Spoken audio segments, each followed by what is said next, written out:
Assalamualaikum warahmatullahi wabarakatuh. Selamat siang semuanya. Selamat siang, PK. Siang PK. Nah, jadi adanya Zoom kali ini kita tuh akan mengadakan kegiatan konseling kelompok. Jadi sebelum kita memulai kegiatan konseling kelompok, kalian bisa mengisi daftar hadir yang sudah saya link daftar hadir yang sudah saya bagikan terlebih dahulu. Nah, jadi sebelum kita memulai kegiatan konseling kelompok, ada baiknya kita tuh berdoa menurut agama dan kepercayaan kita masing-masing. Nah, di sini saya akan memimpin doa dengan agama saya, yaitu agama Islam. Kalian bisa mengikutinya. Berdoa dimulai. Bismillahirrahmanirrahim. Alhamdulillahirrahmanirrahim. Wassalatu wassalamu ala asrofil anbiya'i wal mursalin wa ala alihi wa sahbihi ajma'in. Ya Allah, ya Tuhan kami, terima kasih atas segala nikmat yang telah Engkau berikan kepada kami, sehingga kami dapat berkumpul pada siang hari ini untuk melaksanakan kegiatan konseling kelompok yang bertujuan untuk menemukan alternatif penyelesaian masalah pribadi yang sedang kami alami. Ya Allah, ya Tuhan kami, pada hari ini kami akan melaksanakan kegiatan PKP. Lancarkanlah kegiatan kami ini, ya Allah. Ridhoilah kegiatan kami ini, ya Rahman, ya Rahim. Dan jadikanlah kegiatan ini kegiatan yang bermanfaat untuk kami dan dapat kami terapkan di kehidupan kami. Ya Allah, hanya padamu tangan ini menada dan hanya padamu doa ini bermunajat. Ridhoilah doa-doa kami, ya Allah. Amin, ya Rabbal Alamin. Berdoa selesai. Jadi teman-teman, sebelum kita melakukan kegiatan konseling kelompok, kita tuh harus tahu dulu apa sih yang dimaksud dengan konseling kelompok itu. Nah, jadi konseling kelompok merupakan salah satu bentuk layanan yang membantu memecahkan masalah pribadi anggota kelompok dengan memanfaatkan dinamika kelompok. Selain itu, ada juga tujuan dari konseling kelompok, yaitu di samping mengentaskan masalah anggota kelompok, ini juga bertujuan untuk mengembangkan aspek kepribadian anggota kelompok yang lain seperti berani berbicara di muka umum, berani menanggapi pendapat lain, dan juga berani untuk bertenggang rasa. Nah, setelah kita mengetahui tujuan dari konseling kelompok, kita tuh juga akan mengetahui apa itu latar belakang perlunya konseling kelompok. Nah, adapun latar belakang dilakukannya kegiatan konseling kelompok adalah karena banyaknya masalah yang dialami yang tidak dapat diselesaikan dengan secara sendiri. Nah, jadi cara pelaksanaan kegiatan konseling kelompok ini yaitu semua anggota kelompok memiliki kesempatan untuk mengungkapkan masalahnya, bertanya, berpendapat, menanggapi pendapat kelompok lain dengan menggunakan bahasa yang tidak menyinggung perasaan anggota kelompok. Nah, setelah itu, ada pun azas-azas yang digunakan pada kegiatan konseling kelompok. Nah, yaitu yang pertama, ada azas keaktifan, di mana diharapkan kepada setiap anggota kelompok untuk aktif berpendapat maupun memberikan solusi dari apa yang dibahas dalam kelompok. Yang kedua adalah azas keterbukaan, di mana diharapkan kita itu saling terbuka. Nah, saya sebagai PK dan kalian sebagai anggota kelompok perlu saling terbuka untuk kepentingan pemecahan masalah yang akan kita bahas. Yang ketiga adalah azas kenormatifan, di mana dalam layanan kegiatan konseling kelompok yang akan kita lakukan tidak boleh bertentangan dengan norma-norma yang berlaku. Siapa yang mau menyampaikan masalah, ide, atau pendapat, silahkan tunjuk tangan.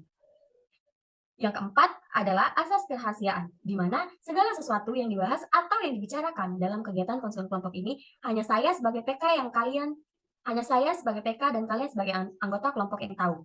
Apa yang kita bicarakan dalam kegiatan konseling kelompok ini tidak boleh diceritakan oleh orang lain. Nah, yang terakhir adalah asas kesukarelaan, di mana diharapkan kita semua dengan sukarela dan juga tanpa ragu-ragu atau merasa terpaksa menyampaikan masalah yang dihadapinya, serta mengungkapkan segala fakta dan juga seluk-beluk permasalahan yang dihadapinya. Nah, setelah saya menjelaskan kembali cara pelaksanaan kegiatan konseling kelompok, saya juga akan menjelaskan kembali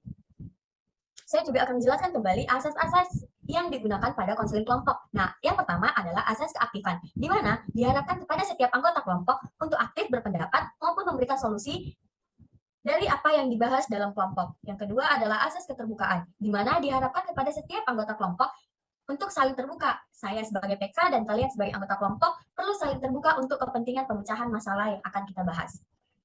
Yang ketiga adalah asas kenormatifan, di mana dalam layanan kegiatan konseling kelompok yang kita lakukan tidak boleh bertentangan dengan norma-norma yang berlaku. Siapa yang mau menyampaikan masalah, ide, atau pendapat, silahkan tunjuk tangan.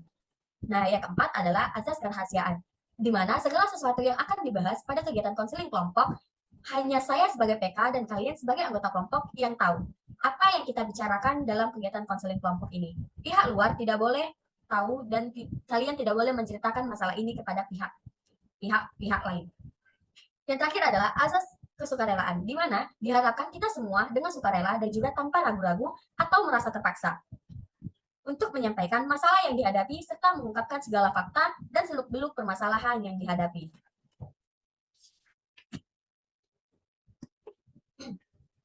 Nah, setelah saya menyebutkan kembali asas-asas yang digunakan pada konseling kelompok ini, kita akan mengucapkan janji pada konseling kelompok. Jadi, saya akan membacakan janji itu dan kalian diharapkan untuk dapat mengikutinya.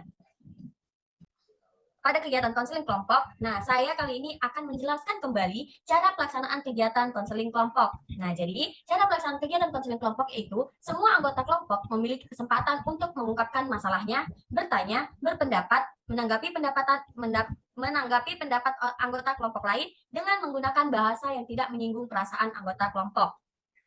Nah, jadi setelah kita membahas tentang pengertian konseling kelompok, latar belakang, cara pelaksanaan, asas-asas, apakah semua anggota kelompok sudah siap untuk melakukan kegiatan konseling kelompok ini? Siap, PK. Siap, PK. Mari kita berjanji dengan mengucapkan bersama-sama. Nanti setelah saya mengucapkan kata saya, kalian harus menyebutkan nama kalian masing-masing. Saya Sekar. Saya Gori. Saya Rizka. Saya Nata. Dengan ini menyatakan Bahwa saya sanggup dan bersedia saya sanggup dan bersedia untuk menerima, menyimpan, memelihara, menjaga, dan merahasiakan semua data dan juga keterangan dari anggota kelompok atau siapapun juga. Yaitu data atau keterangan yang tidak boleh atau tidak layak diketahui oleh orang lain.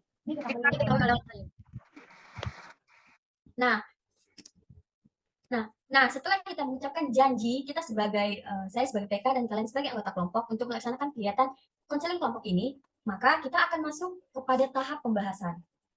Jadi, saya sebagai PK ingin tahu masalah apa yang sedang kalian hadapi sekarang ini. Untuk Glory. Baik, terima kasih untuk waktunya PK. Untuk masalah yang sedang saya hadapi, saya kan lagi merantau ya, terus saya tinggal di dekat keluarga ayah saya. Nah, saya belakangan ini saya merasa kalau saya dimanfaatkan oleh keluarga ayah gitu PK. Terima kasih kepada Glory. Selanjutnya ada yang ingin menyampaikan masalahnya? Saya PK. Ya, Natalia. Masalah yang ingin saya sampaikan yaitu saya merasa tidak nyaman sama teman sekolah saya karena saya merasa bercandaannya saat dia berkomunikasi pada temannya itu membawa agama, dan itu terkesan bercanda tapi sudah masuk dalam rasis si PK menurut saya. Jadi itu membuat saya tidak nyaman akhir-akhir ini. Terima kasih kepada Natalia. Nah, jadi selanjutnya kepada Rizka saya persilahkan. Nah, baiklah PK, masalah yang sedang saya hadapi saat ini adalah saya merasa sulit untuk melakukan aktivitas apapun. Saya merasa nggak bersemangat gitu PK untuk melakukan aktivitas apapun. Selanjutnya, masalah yang kedua adalah saya merasa tertekan karena menjadi harapan oleh keluarga saya. Gitu PK. Iya, terima kasih untuk penyampaian masalah yang sudah kalian sampaikan. Nah, jadi pada topik ini, pada kegiatan konseling kelompok ini, kita mempunyai 4 masalah yang akan kita selesaikan bersama-sama. Yaitu yang pertama adalah Glory merasa dimanfaatkan oleh keluarga. Yang kedua, si Natalia merasa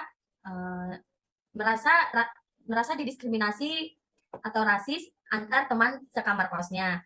Dan selanjutnya yang terakhir adalah Rizka, dia merasa tidak bersemangat untuk melakukan kegiatan apapun dan juga dia merasa tertekan karena menjadi harapan keluarga. Nah, jadi dari 4 topik masalah yang akan kita bahas, menurut anggota kelompok, topik mana dulu nih yang akan kita bahas untuk yang pertama kali? Nah, jadi dari 4 topik masalah yang akan kita bahas pada kegiatan konseling kelompok ini, menurut kalian semua topik mana dulu sih yang harus kita bahas? Izin PK, saya ingin memberikan pendapat saya. Ya, kepada Natalia, saya persilakan. Menurut saya topik yang menarik untuk kita bahas pertama kali itu adalah topiknya Glory tentang dia merasa dimanfaatkan oleh keluarganya. Begitu PK. Oke, jadi yang pertama adalah Glory. Baru untuk topik yang kedua, kita akan membahas topik masalah siapa nih? Menurut saya topik kedua mungkin bisa disusul dengan topiknya Rizka tentang dia merasa tertekan menjadi harapan keluarganya gitu PK. Karena pastinya kita kan ngerasain hal yang sama juga ya pastinya. Setuju PK. Ya, berarti udah setuju nih ya. Baru untuk topik yang ketiga, kita akan membahas topik masalah punya siapa ini kira-kira? Untuk topik ketiga menurut saya yang dibahas itu punyanya Nata, yang dia merasa dirasisin sama teman sekamarnya. Oke, jadi yang ketiga kita akan membahas topik Natalia. Berarti yang terakhir adalah topik Rizka yang kedua, yaitu tidak bersemangat untuk melakukan kegiatan apapun. Jadi sudah setuju ya dengan urutan pembahasan topik masalah ini. Gimana anggota kelompok, setuju? Baik, setuju PK. IPK. Nah guys, kita masuk ke record. Nah, setelah kita mengurutkan topik mana dulu nih yang akan kita bahas, berarti keputusan kita ada di topik Glory, yaitu Glory merasa dimanfaatkan oleh anggota keluarganya. Nah, saya ingin Glory menjelaskan terlebih dahulu tuh, kenapa kamu merasa dimanfaatkan oleh anggota keluarganya. Kepada Glory, saya persilahkan. Baik, terima kasih PK untuk waktunya. Jadi saya ini kan baru di Medan gitu kan. Jadi saya juga nggak pernah sebelumnya ke Medan. Nah, jadi di Medan ini ada keluarga kandung saya, tapi dari bapak itu ada opung saya, ada kakak saya gitu PK. Nah, jadi belakangan ini saya baru merasa dimanfaatkan kan, tapi itu kan perasaan ya PK, itu kayak masih kita belum tentu itu benar juga sebenarnya, karena perasaan kita kan belum tentu valid ya PK. Jadi saya merasa kalau misalnya keluarga saya yang dari bapak saya itu cuma memanfaatkan saya gitu doang PK. Jadi karena selama ini mereka nggak pernah kayak nanyain saya gitu dalam beberapa waktu ini. Nah, terus bahkan ketika saya libur gitu kan ya, di mana yang biasanya kalau kayak bukan yang membandingkan ya PK, tapi kalau dari keluarga yang lain gitu, kalau misalnya saya ada di Papua atau di Jakarta gitu, pasti mereka panggil saya gitu kalau lagi libur harus main ke rumah mereka. Nah, sedangkan mereka ini nggak ada gitu, mereka nggak ada kayak bilang ayo Glory datang ke rumah gitu. Nah, terus bahkan ketika saya bilang kan sama keluarga saya, eh, Kak saya ke sana ya, terus saya dilarang untuk datang ke rumahnya PK, alasannya karena nggak ada makanan katanya gitu PK. Jadi saya sedih, jadi saya jadi gitu ya, oh ya udah deh, jadi saya nggak ke sana pas hari libur kemarin. Nah, cuman belakangan ini kan kita udah mulai aktif ya di kampus. Nah, tiba-tiba kakak saya telepon saya, dia minta bantuan untuk mengerjakan sesuatu di rumah yang cuma bisa saya kerjain. Jadi saya ngerasa saya cuma dipanggil sama mereka kalau mereka ada butuhnya gitu PK, dan saya sebenarnya ngerasa sakit hati ya digituin, cuman ya udahlah nggak apa-apa, namanya keluarga, jadi saya tetap harus ngelakuin gitu PK. Jadi saya merasa sendirian aja sih gitu PK di sini. Terus kan ditambah itu kan sebenarnya keluarga ya PK, kita harusnya maksudnya itu harusnya adalah hal privasi yang nggak boleh dibagi-bagi sama orang-orang. Namun saya juga sendirian gitu PK, rasanya beban gitu, kayak nggak bisa cerita ke siapa-siapa karena masalah keluarga, malu begini-begini begitu. Takutnya mereka berpikir keluarga dari bapak saya tuh bukan sosok yang baik, bagaimana gitu PK. Ya, terima kasih kepada Glory. Ini setelah Glory mendeskripsikan masalah dia yang aktif bertahan di lahan. Nah, kepada anggota kelompok yang lain, sebelum kita masuk ke tahap faktor ataupun penyelesaian untuk masalah Glory, jika kalian ingin bertanya kepada Glory, saya persilahkan. Baik Glory, saya ingin bertanya dari topik yang kamu bahas tadi, kira-kira orang tua kamu tuh tahu nggak sih kalau bahwasanya keluarganya, terkhususnya papamu, itu tahu nggak sih kalau keluarganya itu nggak menerima kamu dengan baik, tapi menerima kamu hanya karena ada maunya aja seperti itu? Saya sih nggak tahu ya, karena kan kita memang kayak nggak kita keluarga kandung tapi nggak deket gitu. Jadi memang kayak aku nggak kenal opungku siapa. Maksudnya aku tahu dia siapa. Maksudnya pernah ketemu tapi nggak kenal gitu loh. Nah tapi kalau orang tuaku juga nggak tahu ya, mereka kenal di dalam opungku tentang opungku atau kakak-kakakku yang seperti itu atau gimana tuh aku nggak ngerti juga.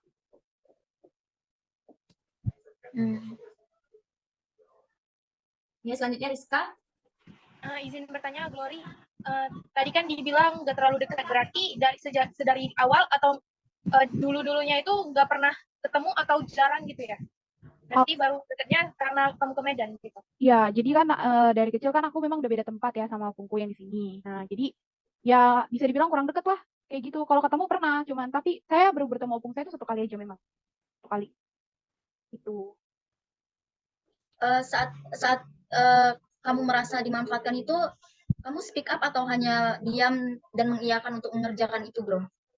Ini awal yang aku kan awalnya yang pertama aku ngerasa sakit hati itu yang aku yang bilang aku mau ke sana gitu, terus ditolak karena mereka bilang nggak ada makan kan. Jadi saya ngerasa kayak ngerasa ngerepotin aja gitu.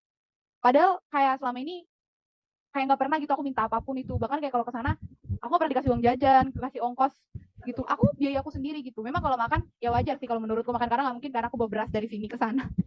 Jadi aku mulai ngerasa sakit hatinya di situ. Nah tiba-tiba kakakku telepon, aku langsung pas ditelepon aku kaget dong, aku pikir kenapa gitu. Ternyata mau minta tolong gitu, aku minta tolong baru disuruh pulang. Kalau nggak ada minta tolong aku nggak disuruh pulang. Ya udah jadinya ngerasa dimanfaatin gitu. Kalau boleh tahu, minta tolongnya itu berkaitan dengan tugas yang seharusnya dia kerjakan atau tentang keluarga juga gitu minta tolongnya? Nah, jadi kan keluar kan jadi ada sepupuku sakit gitu kan. Nah, tangannya itu patah dua-duanya. Dia nggak bisa ngerjain ujiannya dia. Nah, sedangkan kakakku yang di sana nggak bisa bantu nulisin ujiannya, dan opungku udah tua yang nggak bisa ngerti juga untuk hal-hal seperti itu. Dan mereka tuh nggak berani minta tolong sama tetangganya atau gimana gitu. Jadi mereka terpaksa harus panggil aku buat ngerjain itu.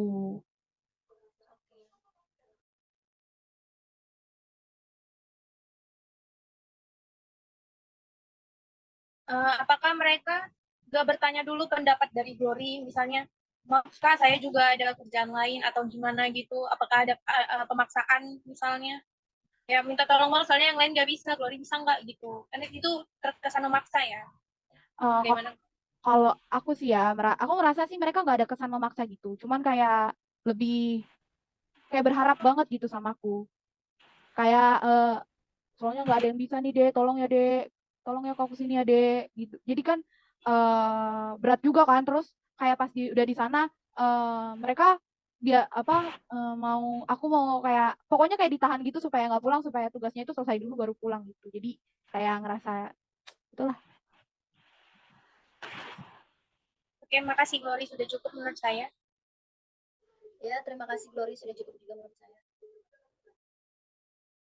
Nah, terima kasih kepada Gloria yang sudah menyampaikan ini ya, awal mula kenapa merasa dimanfaatkan, dan juga kepada Rizka sama Natalia yang sudah bertanya lebih lanjut akar dari permasalahan yang sedang dialami Glory. Kita mengetahui permasalahan yang dialami oleh Glory, menurut kalian semua, apa sih upaya atau solusi yang dapat dilakukan Glory agar hubungan Glory dengan keluarganya dapat terjalin dengan erat seperti sedia kala, dan Glory tidak lagi merasa dimanfaatkan oleh anggota keluarganya? Baik, Yang saya ingin berpendapat, angkat tangannya ya. menurut saya dari topik yang sudah dijelaskan oleh Glory, solusi yang bisa saya berikan mungkin tadi kan dari awal kan Glory juga bilang mungkin ini perasaan dia aja karena dia kan belum tahu ya itu sebenarnya dia dimanfaatkan atau hanya perasaannya saja. Kalau menurut saya solusi yang bisa diambil Glory mungkin lebih mendekatkan diri lagi, karena mau gimana pun sejak apapun keluarga itu tetap keluarga kita. Jadi sebaik-baiknya kita bisa mengalah untuk sesekali, tapi jika mengalah kita itu membuat kita semakin dimanfaatkan, mungkin Glory bisa ngambil keputusan untuk menjaga jarak juga demi kesehatan mental dan hati Glory juga, seperti itu PK. Ya, terima kasih kepada Natalia. Selanjutnya kepada Rizka, saya persilakan. Nah, menurut saya sendiri PK, langkah sebaiknya yang harus Glory ambil itu dia harus cerita dulu sih sama keluarganya. Keluarganya tapi bukan keluarga dari ayahnya, tapi harus cerita sama keluarga intinya, misalnya seperti ibunya, ayahnya, pokoknya yang bersangkutan dengan keluarga tersebut. Jadi dia harus meminta saran. Saya merasa seperti ini nih ibu, misalnya kan sama ibunya. Kira-kira saya harus gimana ya sama mereka? Soalnya saya merasa dimanfaatinnya kenapa gitu. Karena kan gak ada masalah juga ya kalau kita cerita sama ibu sendiri ya. Gitu. Terima kasih. Ya, terima kasih kepada Natalia dan juga kepada Rizka yang sudah menyampaikan solusi apa yang mungkin bisa diambil oleh Glory untuk penyelesaian masalahnya. Nah, jadi tadi ada dua ya alternatif pemecahan masalah yang ditawarkan oleh teman-temannya. Nah, sekarang untuk Glory, apa komitmenmu sekarang atau alternatif yang mana yang akan kamu pilih dan mulai kapan kamu akan melakukannya? Terima kasih kalau yang tadi saya bisa menerima ya dari kedua-duanya, saran dari kedua teman saya yang ada di kelompok ini menurut saya sangat bisa membantu saya untuk menghadapi masalah saya, yaitu bisa mendekatkan diri, mulai mendekatkan diri lagi, terus ya kalau memang nggak bisa ditahan ya udah nggak apa-apa, mulai agak menjauh ya tadi ya Natalia bilang supaya menjaga kesehatan mental juga, karena kan saya sendiri, lalu tadi ya juga yang dibilang Rizka untuk cerita sama orang tua, karena kan itu keluarga kita juga, supaya kita juga lebih tahu yang sebenarnya itu kayak gimana sih gitu kan ya.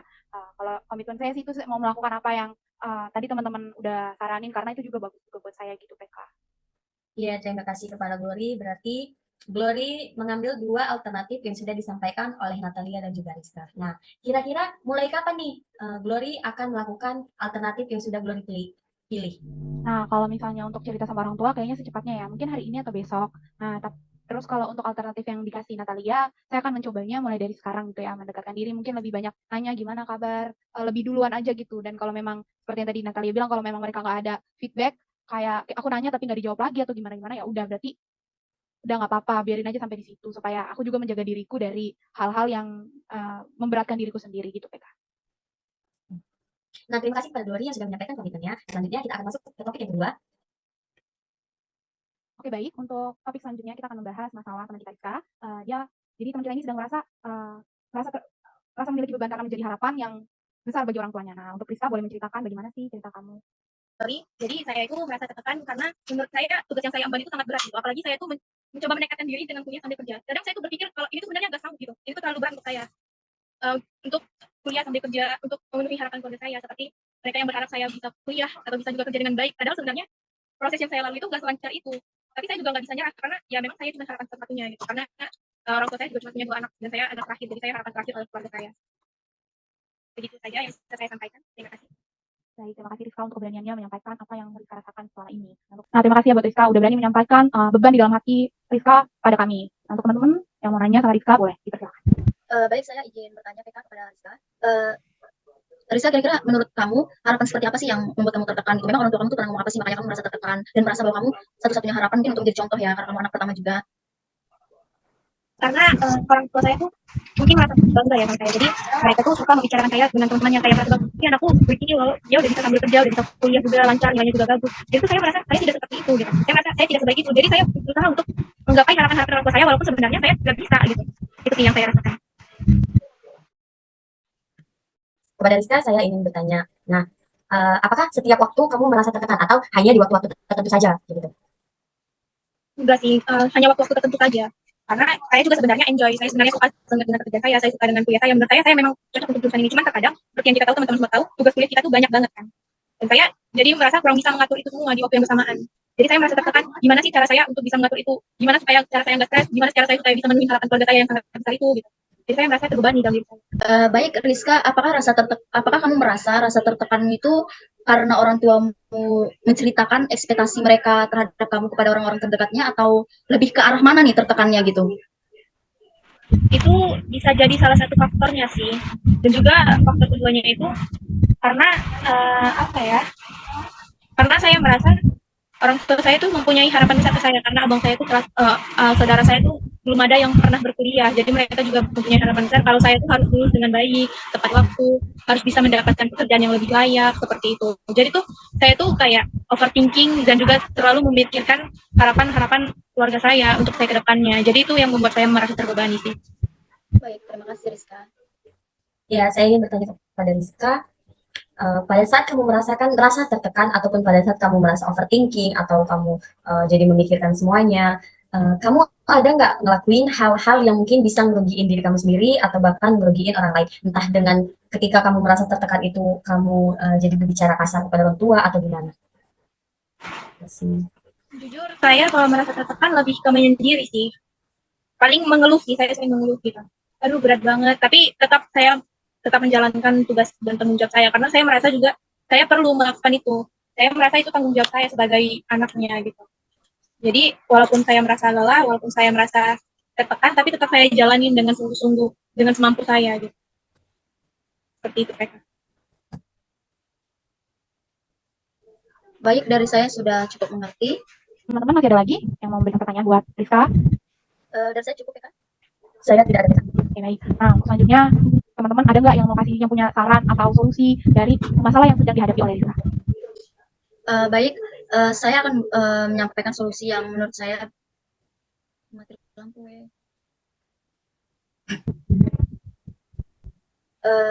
Solusi yang bisa saya sampaikan untuk Rizka yaitu mungkin Rizka bisa fokus sama apa yang kamu kerjain saat ini. Kamu harus bisa mengendalikan pikiranmu sendiri gitu loh karena mungkin orang tua punya ekspektasi besar sama kita itu ya wajar gitu karena mungkin mereka ngerasa bangga dan lain sebagainya. Jika itu membuat Rizka tertekan, ya Rizka harus bisa menyibukkan diri dan berpikir positif aja gitu dan lakuin semuanya itu sesuai kesenangan hati dan gak usah terlalu memikirkan hal-hal yang belum terjadi seperti itu. Baik, terima kasih untuk Natalia untuk solusinya terhadap Rizka. Ada Ada teman yang lain yang mau memberikan solusi untuk permasalahan yang sedang Rizka alami? Ya, saya akan menyampaikan solusi atau juga upaya yang mungkin bisa Rizka lakuin pada permasalahan yang Rizka hadapi pada saat ini. Nah, jadi ketika orang tua berekspektasi tinggi dengan kita, mungkin mereka merasa kita tuh mampu dengan apa yang dia harapkan. Nah, jadi selagi harapan orang tua itu belum melebihi kapasitas, maksudnya di luar kapasitas kamu yang masih bisa kamu lakuin, maka lakuin aja. Kayak misalkan mungkin apa yang diucapkan oleh orang tua Rizka itu adalah suatu doa ya. Jadi orang tua Rizka tuh berharap Rizka tamat kuliah di 3 tahun setengah atau 4 tahun. Nah, berarti kan dia tuh berdoa tuh kan, berdoa secara tidak sadar atau disadar. Maksudnya dia tuh berdoa semoga Rizka di tahun ketiga atau keempat itu sudah lulus sebagai sarjana seperti itu. Nah, jadi menurut saya apa yang diucapkan sama orang tua mungkin itu bisa jadi itu bisa kamu jadikan sebagai motivasi atau acuan kayak gitu kan. Jadi kamu bisa lebih semangat lagi untuk berkuliah, untuk bekerja gitu. Jadi bisa biar bisa membanggakan orang tua dan juga membantu orang tua dalam hal perekonomian atau gimana seperti itu Petra. Wah, terima kasih untuk sarannya dari Sekar. Nah, selanjutnya pada Rizka, apa yang akan kamu lakukan selanjutnya? Nah, dari solusi yang dikasih teman kamu, kira-kira apa yang mau kamu ambil dari hal-hal tersebut? Dan semuanya bisa dalam posisi berdoa. Mari kita bersatu dalam doa. Ya Tuhan kami, hari ini kami telah melaksanakan KKP dengan baik. Terima kasih atas kelancaran yang Kau berikan kepada kami ya Tuhan, sehingga kami dapat merasakan beban yang lebih ringan. Ya Tuhan kami, dengan adanya pertemuan hari ini, bukakanlah pintu hati kami untuk segera merealisasikan alternatif penyelesaian masalah yang kami alami, sehingga kami dapat terus semangat meraih mimpi dan kesuksesan serta membahagiakan kedua orang tua kami. Amin. Baik, berikutnya teman-teman bisa mengisi BMB 3 yang sudah disediakan. Dan nanti saya akan memberikan kesempatan kepada satu orang untuk menyampaikan isi dari BMB 3-nya.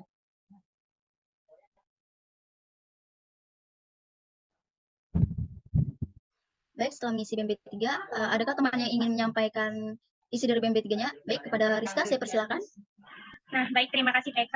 Nah, jadi pertama-tama saya berpikir bahwa pelaksanaan KKP ini sangat berguna untuk mahasiswa ataupun untuk masa depan kita kelak. Misalnya kita di sekolah itu sangat-sangat berguna karena sebenarnya KKP ini kan membahas tentang masalah pribadi ya, lebih ke pribadi. Jadi sebenarnya kan kita tahu bahwa semua orang tuh punya masalah pribadinya masing-masing. Jadi KKP ini tuh sangat berguna untuk kita, untuk kesehatan mental kita juga. Selanjutnya yang kedua, saya merasa melalui KKP ini kita bisa membantu orang-orang di sekitar kita menjadi lebih punya tempat cerita, lebih punya tempat pulang gitu. Jadi kalau misalnya mereka nggak bisa menceritakan hal yang pribadinya, mereka bisa menceritakan hal tersebut melalui kegiatan KKP ini. Selanjutnya saya sikap saya yang akan saya lakukan adalah saya akan menanamkan pada diri saya hal-hal yang telah saya komitmenkan tadi. Jadi apa yang telah saya komitmenkan itu akan saya lakukan sekarang ataupun nanti. Nah, tindakan yang akan saya lakukan ke depannya adalah saya akan menjaga kerahasiaan dari kegiatan KKP ini dan akan melaksanakan komitmen yang telah saya ucapkan tadi dengan sebaik-baiknya. Dan yang terakhir, bertanggung jawab. Saya bertanggung jawab penuh atas apa yang telah saya komitmenkan dan saya bertanggung jawab penuh untuk menjaga kerahasiaan dari teman-teman yang telah membicarakan KKP-nya, yang telah membicarakan masalah-masalah pribadinya. Sekian dari saya, terima kasih. Baik, terima kasih Rizka atas kesediaannya untuk membacakan isi dari BMB 3-nya. Berakhirlah kegiatan bimbingan kita hari ini. Terima kasih semuanya. Baik, kita akan menyanyikan lagu Manusia Kuat untuk mengakhiri kegiatan bimbingan kita. 1, 2, 3. Manusia kuat. Itu kita jiwa-jiwa yang kuat. Itu kita manusia kuat.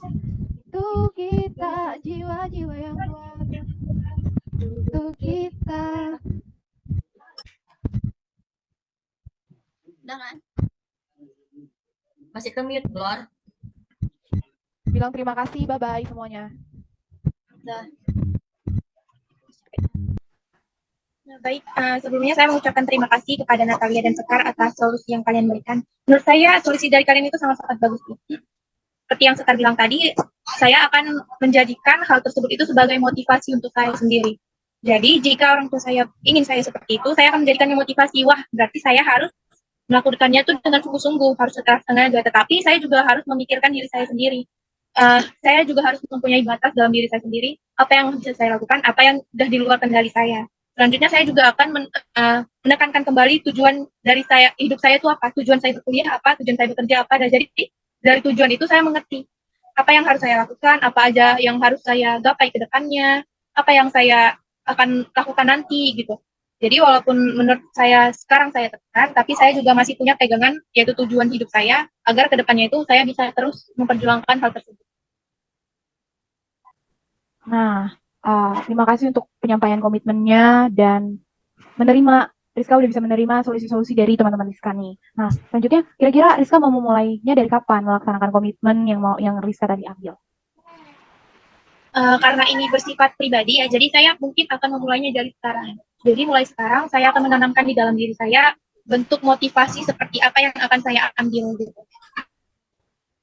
Dan pendirian seperti apa yang akan saya lakukan untuk kedepannya nanti. Misalnya kayak tujuan saya itu untuk apa sih melakukan hal sekeras ini, misalnya kayak kuliah sambil kerja, apa tujuan saya untuk melakukan itu gitu. Jadi saya harus mencari tahu dulu tujuan saya, terus menjadikan beban tersebut itu jadi motivasi untuk saya. Jadi saya harus menggapai itu, tapi saya juga harus sadar atas kemampuan saya. Mungkin segitu aja. Berarti intinya saya akan memulainya dari sekarang untuk menanamkan dalam diri saya hal tersebut. Baik, terima kasih Rizka atas keberaniannya. Rizka hebat. Semangat terus ya Rizka. Semangat. Nah, selanjutnya kita akan membahas topik ketiga. Kita akan membahas masalah ketiga, yaitu masalah dari Nata yang ingin membahas tentang merasa dirasiskan oleh teman sekamarnya. Nah, sebelumnya saya ingin meminta Natalia untuk menceritakan terlebih dahulu detail masalahnya. Silakan Natalia. Baik, terima kasih PK atas waktunya. Ya, jadi di sini saya akan membantu menceritakan tentang permasalahan yang saya hadapi baru-baru ini. Jadi saya punya teman kos, teman sekamar lebih tepatnya, dan teman sekamar saya ini juga ini satu jurusan juga sama saya, dan bedanya itu cuma beda kelas saja. Nah, jadi bukan sekali dua kali, ada beberapa kali ketika dia berteleponan sama temannya, mereka sering sekali bercanda, tapi mereka membawa agama gitu. Lebih spesifiknya kan saya jelaskan, contohnya ketika teman saya lagi berteleponan, dia sedang tidur. Nah, lawan bicaranya atau temannya tadi tuh berbicara seperti ini, kok tidur aja, mandi, jangan kayak orang Batak lah, jangan kayak orang kafir gitu-gitu. Nah, jadi saya nggak nyaman, tapi saya menutupi ketidaknyamanan saya itu dengan cara saya mungkin saya cuma diam aja, pura-pura nggak dengar. Tapi ketiga kalinya saya merasa harus speak up nih gitu kan. Tapi lagi-lagi saya nggak berani karena saya ngerasa itu bercandaan karena mereka juga tertawa, dan sering juga teman kamar saya ini juga membantah kawannya itu loh, kayak contohnya menegur seperti ini, jangan kayak gitu temanku, nonis loh kayak gitu. Nah, tapi ada beberapa kali juga temanku juga nggak membantah itu, dan dia ketawa-ketawa kan, mungkin dia ngerasa untuk di agamanya itu bercanda seperti itu udah nggak tabu gitu ya. Tapi saya ngerasa karena saya di situ berbeda dengan mereka keyakinannya, saya ngerasa saya kayak dikucilkan dan saya ngerasa tidak dihargai begitu ya PK, dan itu yang membuat saya merasa nggak nyaman sampai akhirnya saya ujung-ujungnya saya kayak ngerasa kok saya nggak dihargai ya di kamar ini gitu loh. Sementara saya ketika berkomunikasi dengan siapapun itu lewat telepon, saya nggak pernah bawa tentang agama karena saya juga menjaga perasaan dia, dan juga saya ngerasa tidak penting gitu PK untuk membahas hal seperti itu karena itu kan agak sensitif ya PK, seperti itu. Mungkin itu yang bisa saya jabarkan dari permasalahan yang saya hadapi baru-baru ini. Baik, terima kasih Natalia sudah menceritakan masalahnya. Selanjutnya silakan untuk anggota kelompok lain bertanya dengan detail apa yang ingin kalian tanyakan kepada Natalia. Nah, baik. Pada Glory silakan. Ya, terima kasih penjelasannya. Nah, aku mau bertanya nih. Suaramu kecil, nggak ada. Oke, baik. Udah kedengaran? Ya. Oke, baik. Terima kasih. Natalia, aku mau tanya nih. Ketika dia ngomong kayak gitu, kamu tuh perasaannya gimana sih? Terus ketika belakangan ini, sebelum dia ngomong kayak gitu, apakah kalian memang sedang musuhan atau berteman biasa aja atau memang udah mulai renggang hubungan? Enggak sih Glo, jadi kalau untuk hubungan itu kita baik-baik aja, kita bahkan sering bercanda bareng-bareng gitu. Perasaan aku pas aku ngedengar dia berkomunikasi seperti itu ya, pertama aku sakit hati lah, pasti aku merasa nggak dihargai ya, tapi setelah dia membantah temannya dengan kata-kata seperti yang aku bilang tadi, kayak temanku nonis loh ya, itu sedikit mengurangi lah gitu. Tapi untuk kedua kalinya, ketiga kalinya itu kayak mereka kayak biasa gitu menggunakan bercandaan seperti itu gitu, dan aku ada di dalam kamar gitu. Itu sih yang membuat aku nggak nyaman sebenarnya, dan hal ini membuat aku tuh gimana ya, mungkin aku bisa menganggap itu bercanda, tapi entah kenapa semakin hari jika hal itu terus terjadi, aku kayak hilang respect gitu, ngerti nggak? Kayak apaan sih gitu, kayak ini tuh nggak penting loh, kayak masa sih kalian udah dewasa tapi kan nggak tahu batasan apa yang harus diomongin sama apa yang nggak harus diomongin, seperti itu. Selanjutnya Sekar, apakah ada yang ingin ditanyakan? Terima kasih kepada PK. Saya ingin bertanya kepada Natalia. Nah, berarti Natalia sudah mengalami perasaan tidak enak karena pembahasan dari teman sekamar itu lebih dari sekali ya. Nah, jadi apakah Natalia punya apa ya? Apakah Natalia pernah berbicara kepada teman sekamarnya itu bahwa kayak misalkan face to face atau lewat chat bahwasannya kenapa sih membahas tentang kayak gini, sebenarnya aku tuh nggak nyaman di dalam kamar kalau pembahasannya menyangkut tentang agama ataupun tentang suku. Apakah Natalia pernah bertanya seperti itu kepada teman sekamarnya?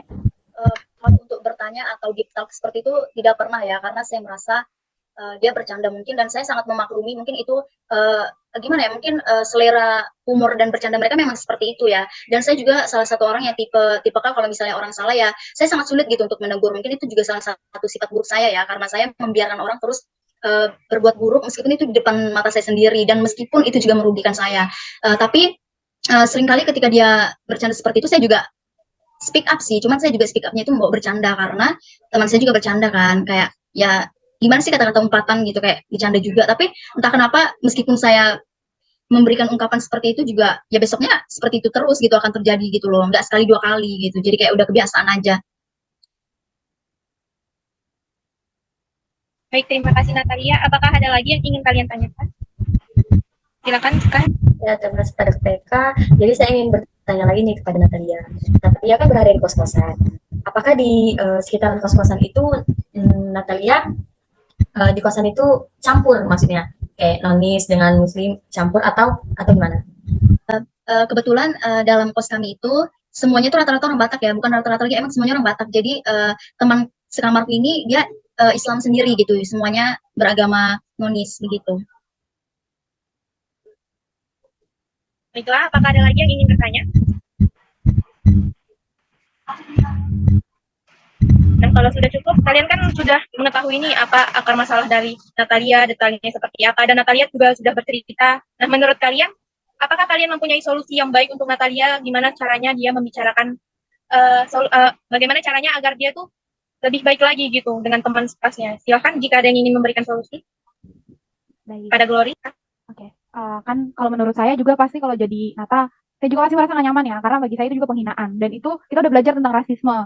Itu menurut saya, kan ada tuh kalau misalnya di, kita pernah belajar tentang psikologi sosial ya, itu kan namanya rasisme, terus kita kayak dikucilkan gitu, diminoritaskan. Padahal sebenarnya saya juga kaget ternyata dia yang minoritas sebenarnya ya, tapi di kamar itu seakan-akan kayak, kalau kayak seakan-akan dia yang kayak berkuasa sendiri ya, kalau kayak Natalia tuh enggak. Nah menurutku Natalia tuh harus kayak berani ngomong gitu. Jadi Nata kayak harus pokoknya kalau memang udah lama-lama gak nyaman, harus berani speak up, harus berani ngomong, aku gak nyaman, aku gak suka, harus bikin batasan. Supaya juga sama-sama nyaman, kan gini ya. Kita kan dalam satu kamar itu bayar sama-sama ya. Ya kenyamanan itu juga harusnya milik bersama, bukan cuma milik dia sendiri gitu. Supaya dia juga, siapa tahu, selama ini dia kira kau kayak seneng gitu loh.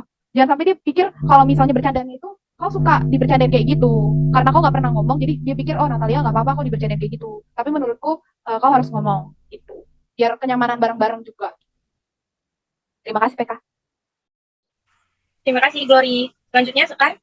Ya, terima kasih kepada PK dan juga saya ingin menyampaikan upaya atau solusi yang mungkin bisa Natalia lakuin ya untuk penyelesaian masalah yang sedang dihadapi. Benar ya yang dibilang Glory. Nah, berarti Natalia harus udah mulai berani nih speak up ataupun ngomong sama teman sekamarnya bahwasannya apa yang mereka perbuat itu ngebuat kamu gak nyaman dalam kamar. Itu tuh gak enak untuk didengar. Jadi misalkan kalau kamu gak berani ngomong face to face, sekarang udah canggih ya, udah ada WhatsApp kayak gitu kan, bisa chat, jangan ngomongin tentang hal-hal yang sensitif dong, nggak enak didengar seperti itu. Mungkin kalau respon teman sekamarnya tuh nggak ngenakin atau mungkin bisa memicu permasalahan yang lebih besar ya, bisa bertengkar atau gimana, ada baiknya Natalia ganti teman sekamar. Kan tadi katanya di kosan itu kan mayoritasnya nonis seperti itu. Jadi mungkin Natalia tuh kurang nyaman sama yang muslim kayak gitu. Jadi ada baiknya untuk menjaga menjaga ini ya, menjaga ketentraman di kos juga biar Natalianya juga nyaman. Mungkin ada baiknya untuk ganti ini ya, ganti partner dalam kamar seperti itu Natalia. Baik, terima kasih kepada Sekar dan Glory yang telah menyampaikan solusi untuk Natalia. Dan selanjutnya saya ingin bertanya nih kepada Natalia sendiri. Dari solusi yang Sekar dan Glory berikan itu, menurut Natalia mana sih yang bagus atau dua-duanya bagus atau ada solusi sendiri dari Natalia? Silakan. Pada Sebelumnya terima kasih buat teman-teman yang udah memberikan solusinya, dan pastinya solusi teman-teman akan saya tampung, dan kedepannya solusinya akan saya ambil, seperti yang dibilang Glory tadi, saya harus bisa speak up ya, harus berani berbicara, apalagi itu tentang kenyamanan saya sendiri. Dan seperti yang dikatakan Sekar, benar, saya juga udah punya planning bahwa saya akan pisah ya sama dia, saya akan mungkin nanti dia yang akan pindah ke kos baru atau saya yang akan pindah ke kos baru gitu.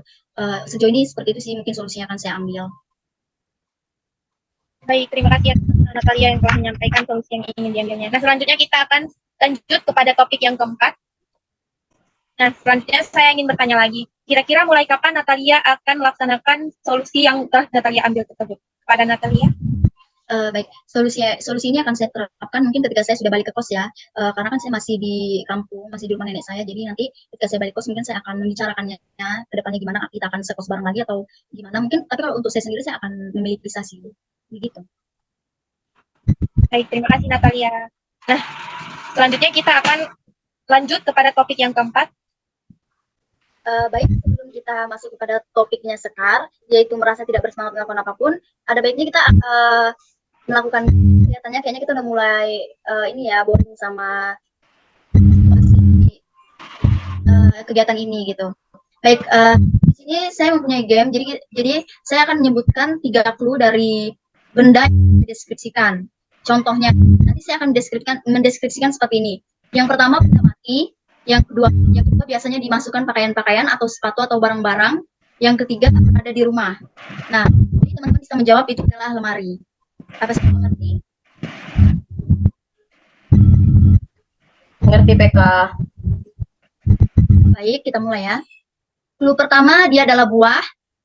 Clue kedua dia rasanya manis. Clue ketiga dia buah yang berwarna orange. Ada yang bisa menjawab? Baik, pada Rizka? Jeruk mungkin, PK? Ya, benar.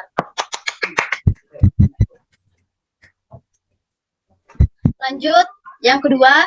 Yang pertama clue pertama dia benda mati. Yang kedua, clue kedua dia berputar-putar. Clue ketiga dia menyejukkan. Ada yang tahu jawabannya? Baik, Glory? Kipas angin. Ya, benar. Oke, sekian permainan yang telah disediakan. Berikutnya kita masuk kepada topik Sekar yang yaitu merasa tidak bersemangat melakukan apapun. Nah, saya persilakan pada Sekar untuk menjelaskan dan menceritakan masalahnya lebih spesifik. Pada Sekar saya persilakan.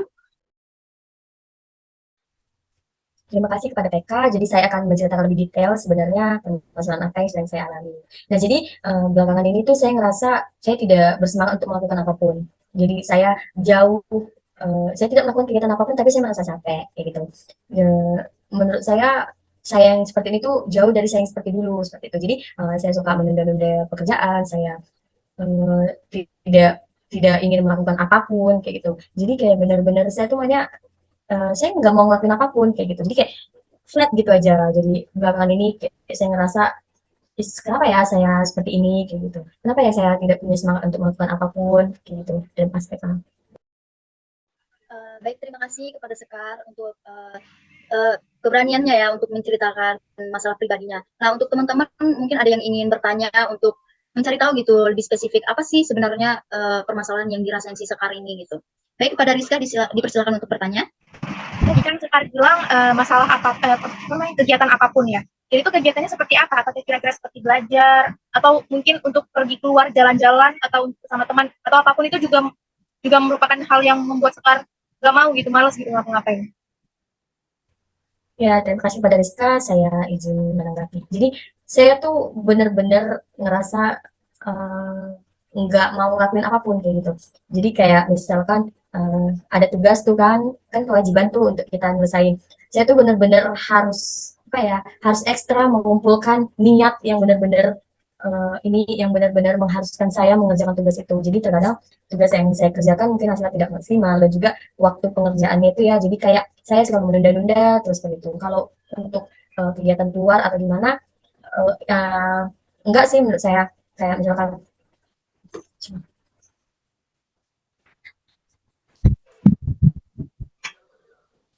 ya, izinkan saya menjawab dari pertanyaan Rizka ya. Jadi saya merasa tidak ada semangat ataupun tidak ada keinginan untuk melakukan sebenarnya nggak apapun sih. Jadi kayak misalkan saya tuh males sekali ataupun saya tidak bersemangat untuk mengerjakan tugas atau misalnya membereskan kamar yang berserak, membereskan meja, buku, atau melakukan kegiatan lainnya kayak gitu.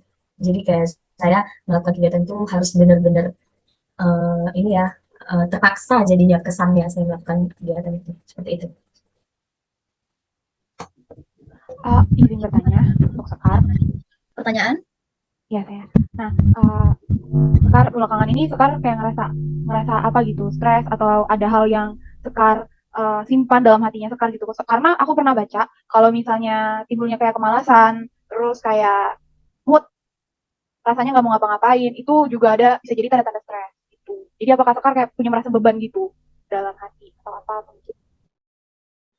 Ya, terima kasih Glory. Jadi mungkin saya ngerasa ya belakangan ini mungkin tidak ada pemicu apapun yang membuat saya untuk ngerasa stres. Mungkin saya ngerasa eh, kenapa saya bermalas-malasan itu eh, mungkin karena mungkin ada masalah ataupun ada sesuatu yang mengganjal di hati saya itu dari dulu kayak gitu. Jadi saya selalu memendam, mendam, mendam. Jadi terakhirnya karena saya tidak bisa mengungkapkan, jadinya saya tidak bersemangat untuk melakukan apapun. Jadi saya ngerasa badan saya selalu merasa lelah kayak gitu, energinya langsung nol. Padahal saya tidak ngapa-ngapain. Jadi seperti itu. Boleh tanya lagi nih, kira-kira belakangan ini makanan Sekar kayak gimana? Rajin makan, maksudnya kayak makannya tuh benar-benar ditunda-tunda atau benar-benar makanannya misalnya manis-manis doang atau gimana? Ya kalau untuk makanannya belakangan ini saya sudah kalau untuk makan nasi mungkin jarang.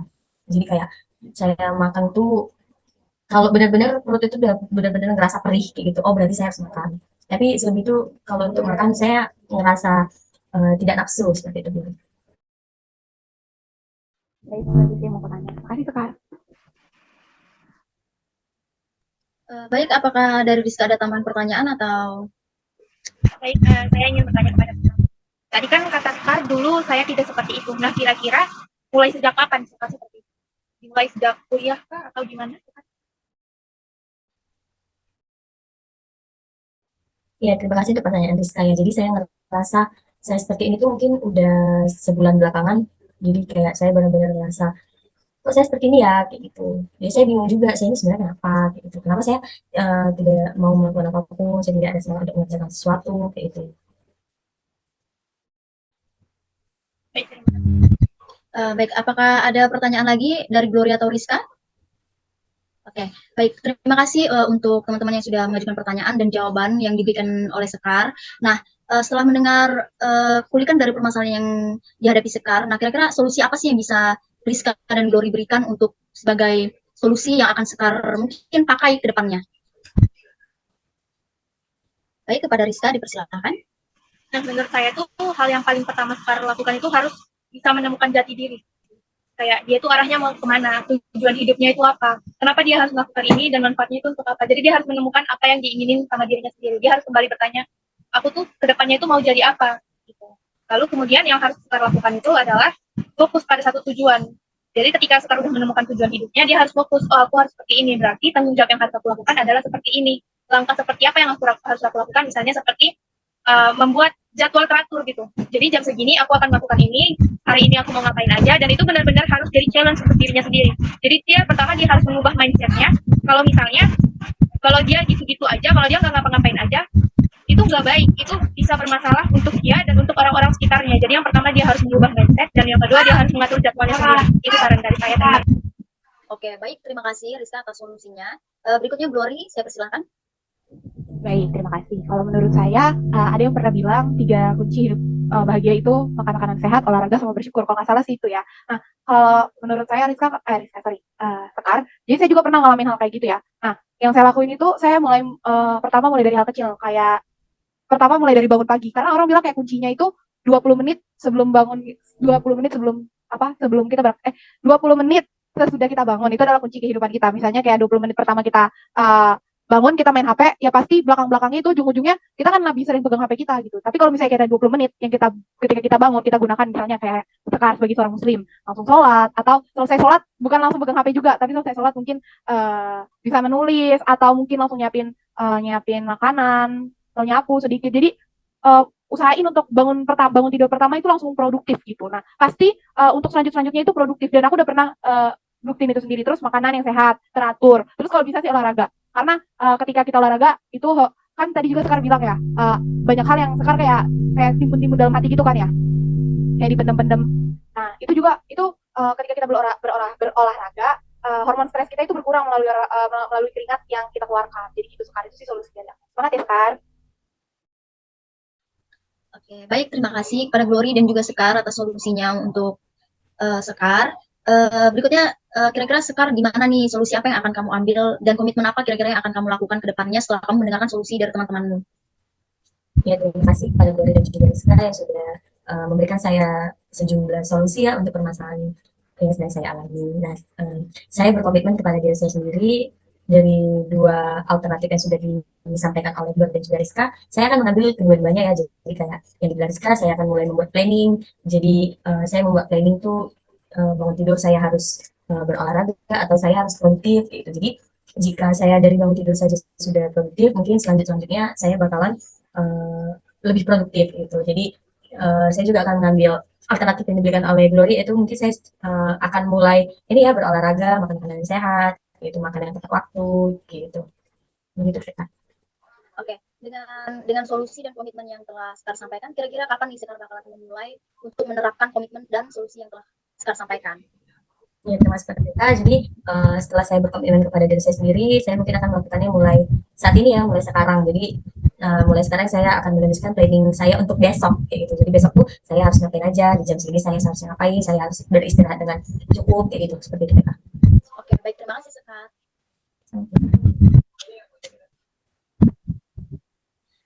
Baik, setelah kita sudah membahas topik 1, 2, 3, 4, ada baiknya kita akan mulai, tadi kita sudah selesai membahas topik 1, 2, 3, dan 4. Nah, berikutnya kita akan bermain game, peneguhan komitmen. Nah, jadi di sini permainnya agak unik. Jadi di sini saya mau kalian semua untuk menulis kata-kata untuk diri kalian sendiri. Nah, itu boleh di kertas atau gimana aja. Nanti akan kalian tunjukkan ke kamera dan kalian bacakan. Apakah semuanya mengerti? Ngerti Kak? Baik, saya akan memberi waktu untuk menulis kata-kata untuk diri kalian sendiri. Apakah sudah selesai? Sudah PK. Oke, semuanya bisa sama-sama menunjukkan tulisannya ke kamera.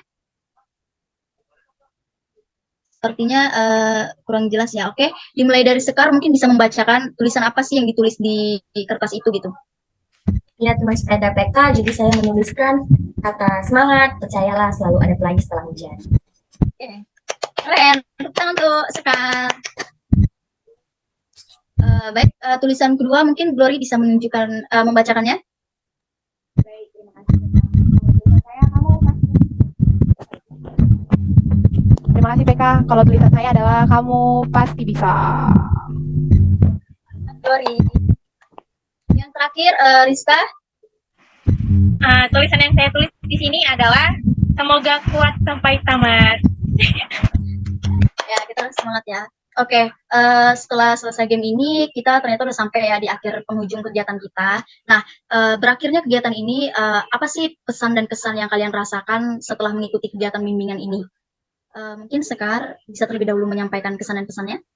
Jadi kesan dan pesan yang saya rasakan pada saat melakukan kegiatan konseling kelompok ini yaitu saya sangat terharu ya, saya sangat terkesan.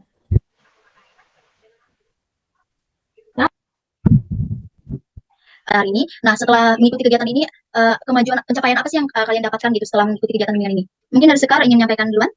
Ya, terima kasih kepada PK. Jadi kemajuan yang saya rasakan setelah melakukan konseling kelompoknya itu saya merasakan perasaan saya ini jauh lebih tenang, jauh lebih lega dari yang sebelum-sebelumnya. Karena ternyata saya sudah menemukan cara-cara atau upaya-upaya yang saya lakukan agar permasalahan yang saya hadapi itu bisa terselesaikan. Jadi saya merasa udah nggak ada lagi yang mengganjal di hati saya seperti itu PK. Baik, terima kasih Sekar. Berikutnya untuk Rizka, dipersilakan untuk menyampaikan kesan dan pesan. Untuk menyampaikan pencapaian apa yang kamu rasakan setelah mengikuti kegiatan bimbingan ini? Menurut saya PK, kemajuan yang saya alami itu ya seperti juga saya merasa lega, merasa lebih plong. Saya juga merasa bahwa ternyata atas masalah yang saya alami ini, kita juga punya solusinya. Melalui kakak ini, saya jadi menemukan solusi yang baik untuk apa yang dapat saya lakukan ke depannya. Seperti itu PK. Terima kasih pada Rizka. Berikutnya yang terakhir, kepada Glory saya persilakan. Baik, terima kasih PK. Kemajuan yang saya dapatkan adalah saya merasa lega karena saya sudah menceritakan apa yang menjadi beban dalam hati saya. Dan saya juga merasa memiliki teman gitu PK. Terima kasih. Maaf PK, itu di mute. Terima kasih Glory. Selanjutnya, setelah mengikuti kegiatan bimbingan ini, pesan dan pesan apa sih yang kalian rasakan? yang ingin kalian utarakan setelah mengikuti kegiatan bimbingan ini? Mungkin ada yang ingin mengajukan pesan-pesannya? Oke, pada Glory, silakan. Oke, pesan saya merasa senang ya dengan ada kegiatan ini, kita jadi punya wadah untuk bercerita dengan aman, karena juga kita sudah mengucapkan janji, kita juga sudah bercerita satu dengan yang lainnya. Nah, pesan saya untuk teman-teman, jangan ragu untuk bercerita di antara kita ya. Kamu nggak sendiri, pasti ada solusi dari apa yang kita hadapi. Terima kasih, PK. Baik, terima kasih Glory. Berikutnya pada Sekar, saya persilakan.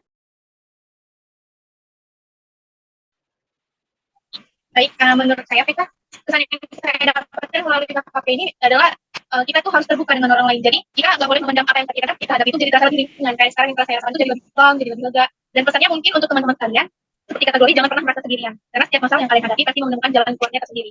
Seperti itu. Terima kasih. Baik, terima kasih kepada Rizka. Berikutnya saya persilakan pada Sekar untuk menyampaikan pesan dan pesannya.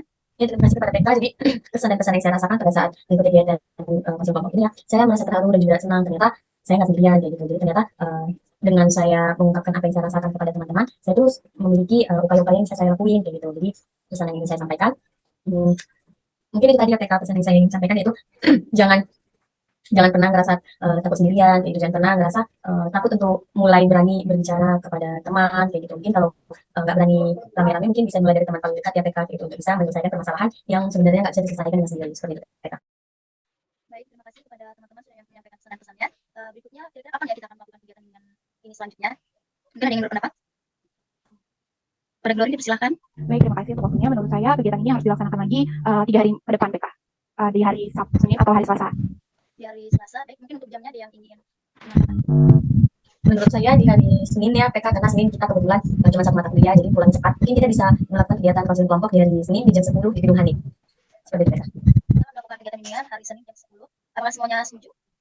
Setuju PK. Baik, terima kasih untuk semuanya yang sudah menyempatkan waktu untuk melakukan kegiatan bimbingan hari ini. Selanjutnya kita akan menutup kegiatan bimbingan kita dengan doa. Dalam posisi berdoa. Mari kita bersatu dalam doa. Ya Tuhan kami, hari ini kami telah melaksanakan KKP dengan baik. Terima kasih atas kelancaran yang Kau berikan kepada kami ya Tuhan, sehingga kami dapat merasakan beban yang lebih ringan. Ya Tuhan kami, dengan adanya pertemuan hari ini, bukakanlah pintu hati kami untuk segera merealisasikan alternatif penyelesaian masalah yang kami alami, sehingga kami dapat terus semangat meraih mimpi dan kesuksesan serta membahagiakan kedua orang tua kami. Amin. Baik, berikutnya teman-teman bisa mengisi BMB 3 yang sudah disediakan, dan nanti saya akan memberikan kesempatan kepada satu orang untuk menyampaikan isi dari BMB. Baik, setelah mengisi BMB 3, adakah teman yang ingin menyampaikan isi dari BMB 3-nya? Baik, kepada Rizka saya persilakan. Nah, baik, terima kasih PK. Nah, jadi pertama-tama saya berpikir bahwa pelaksanaan KKP ini sangat berguna untuk mahasiswa ataupun untuk masa depan kita, misalnya kayak kita di sekolah itu sangat-sangat berguna, karena sebenarnya KKP ini kan membahas tentang masalah pribadi ya, pribadi. Jadi sebenarnya kan kita tahu bahwa semua orang tuh punya masalah pribadinya masing-masing. Jadi KKP ini tuh sangat berguna untuk kita, untuk kesehatan mental kita juga. Selanjutnya yang kedua, saya merasa melalui KKP ini kita bisa membantu orang-orang sekitar kita menjadi lebih punya tempat cerita, lebih punya tempat pulang gitu. Jadi kalau misalnya mereka nggak bisa menceritakan hal yang pribadinya, mereka bisa menceritakan hal tersebut melalui kegiatan KKP ini. Selanjutnya saya sikap saya yang akan saya lakukan adalah saya akan menanamkan pada diri saya hal-hal yang telah saya komitmenkan tadi. Jadi apa yang telah saya komitmenkan itu akan saya lakukan sekarang ataupun nanti. Nah, tindakan yang akan saya lakukan ke depannya adalah saya akan menjaga kerahasiaan dari kegiatan KKP ini dan akan melaksanakan komitmen yang telah saya ucapkan tadi dengan sebaik-baiknya. Dan yang terakhir, saya bertanggung jawab penuh atas apa yang telah saya komitmenkan, dan saya bertanggung jawab penuh untuk menjaga kerahasiaan dari teman-teman yang telah membicarakan KKP-nya, yang telah membicarakan masalah-masalah pribadinya. Sekian dari saya, terima kasih. Baik, terima kasih Rizka atas kesediaannya untuk membacakan isi dari BMB 3-nya. Berakhirlah kegiatan bimbingan kita hari ini. Terima kasih semuanya.